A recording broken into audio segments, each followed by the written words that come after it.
Assalamu alaikum students. But today's topic is domestic effluents and agriculture effluents. Domestic effluents plus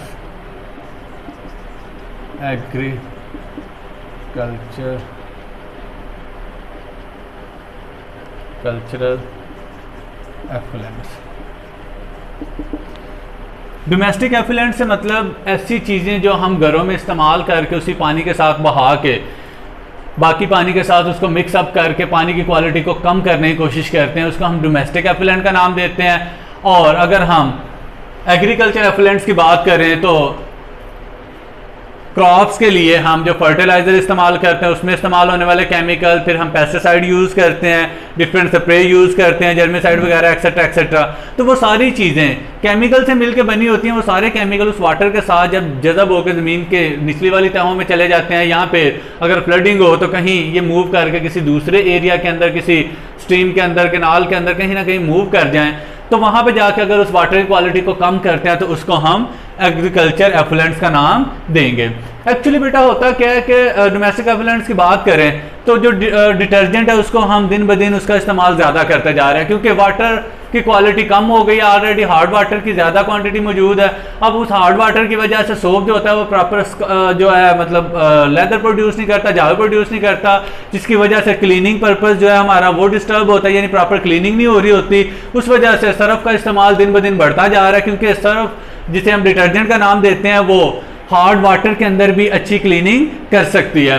लेकिन detergent का एक बहुत बड़ा नुकसान ये है कि ये जब नॉन बायोडिग्रेडेबल है, यानी ये इतनी जल्दी डिकम्पोज होकर ख़त्म नहीं होती। इसका असर, इसका इफेक्ट सालों तक चलता रहता है। जब ये वाटर के अंदर डिटर्जेंट्स मौजूद होंगे तो उस वाटर की लेयर के ऊपर एल्जाई ग्रो करेंगे। जब वो ग्रो करेंगे सबसे पहले तो वो उस वाटर के ऊपर एक मतलब शेड सा बना देंगे, जिसकी वजह से सनलाइट डायरेक्टली उस वाटर के बॉटम पे तक नहीं पहुंच पाती, ना ही एनिमल्स को मिल सकती है, ना ही जो बॉटम पे ग्रो करने वाले प्लांट्स हैं उनको मिल सकती है।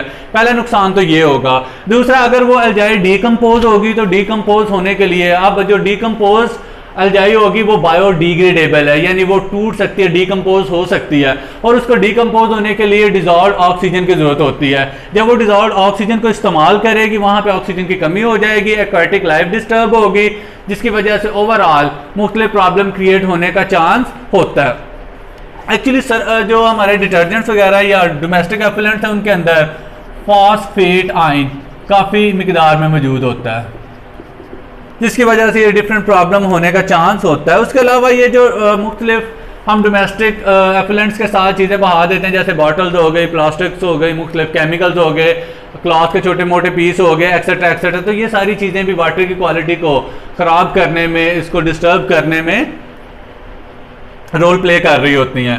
अगर बात करें हम एग्रीकल्चर एफिलेंट्स की डेफिनेशन, इसकी मैंने आपको क्लियर करवा दी है। अगर हम बात करें तो यहाँ पे फॉस्फेट आयन के साथ साथ नाइट्रेट आयन भी मौजूद होते हैं। ये नाइट्रेट आयन जो है ये भी बहुत ज़्यादा नुकसानदेह होते हैं। एक रोल तो इसका भी यहाँ पे एल्जाई वगैरह का हो गया, बिल्कुल वही चीज़ें जो मैंने डोमेस्टिक एफिलेंट्स के साथ एक्सप्लेन की है।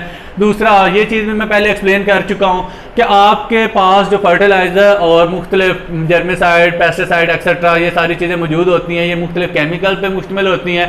ये लीचिंग प्रोसेस के लिए, लीचिंग प्रोसेस होता है किसी चीज़ का जज़ब होकर ज़मीन की निचली तह तक पहुँच जाना, तो ऐसे वाटर जो है वो मुख्तलिफ लोअर लेयर तक पहुँच जाता है। उसके अलावा फ्लडिंग के ज़रिए ये दूसरी जगहों तक भी पहुँच सकता है और पानी की क्वालिटी को कम कर सकता है।